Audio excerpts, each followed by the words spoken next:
And that means you can't rely on the media as it is today either. Oh, of course not. All the media in this country, radio, television, and print, is all owned by 5 corporations. All of these corporations that own the media are owned and controlled, and members of the Council on Foreign Relations sit on their board of directors.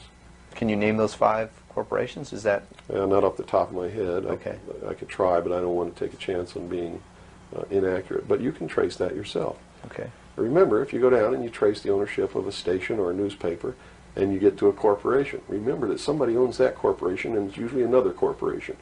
But when you trace the interlocking of all these things, when you get to the top, there's 5. And all journalists know that there's some things you don't write about, and you don't talk about, because you'll lose your job. And that's where the control is. And that's why they pay anchormen like Dan Rather $2 million a year. Because he doesn't question them. He knows that if he goes against them, he's going to lose $2 million a year. Do you think a man that looks pretty and sits in front of a TV camera for the 6 o'clock news is worth $2 million a year? No way. I don't care how long he works, and I don't care what he does. There is no job worth $2 million a year. That's why they pay athletes these fantastic salaries. I was listening to the radio the other day. They just contracted to pay one player on one team $6 million a year. Can you believe this? And why is that? It's the Roman Circus. What does the emperor do when the people become restive, and when the people are asking questions, and when the people don't like the policies of the emperor?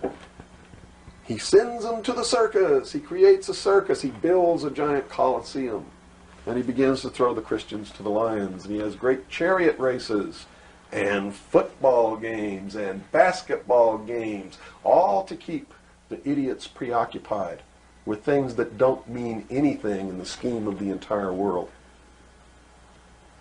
so that they don't have the time to learn what the truth is, so they don't ever get smart enough to learn how they're being manipulated, so they don't ever question the emperor. That's why they pay a player on a football team or a baseball team $1 million or $2 million or $3 million a year. It is the Roman Circus. I know men who don't know anything in the world except who plays third base for the Mets. And they think that's a great accomplishment. And they meet and pat each other on the back and bond and go have cocktails and talk about what this guy that plays third base for the Mets did in last night's game. It's sad. It's really sad. Is there any room in a kind of society where these manipulations are not taking place for this type of entertainment, or any type of entertainment at all?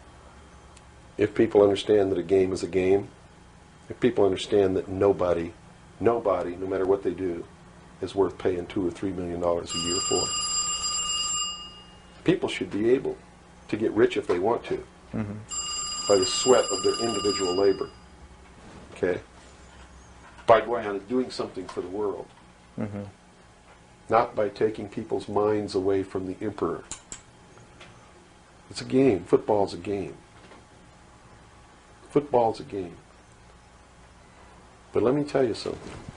When 150 of the most powerful men and women in the world can meet in secret in Baden-Baden, Germany, and plot the fate of billions, and nobody even cares about it, but 6 football players go to lunch together, and it's in the headlines across the country, you have a reflection of the society in which that exists. And it is a sick society that is doomed to self-destruction. So based on that scenario, there's some truth into what these men are looking at. Absolutely, and that's what makes me so sick, is that I'm trying to wake up a people who on a daily basis are proving the ones that I'm warning them about to be right. Well, so that even though a minority, there are people out there that you recognize are awake to this, if they don't do something about it, they will lose that ability to be free in that way. That's correct. Whether they might think, well, I don't need to worry about it because I know what I know and I'm fine. That's It doesn't right. work that way. There's a connection here to everything. That is correct. That is absolutely correct. A nation of people who are willing to send their sons and daughters that they profess that they love to a foreign country to die, and they use the excuse to themselves that they're sending them off to defend our country, and they know damn well that's a lie, are doomed.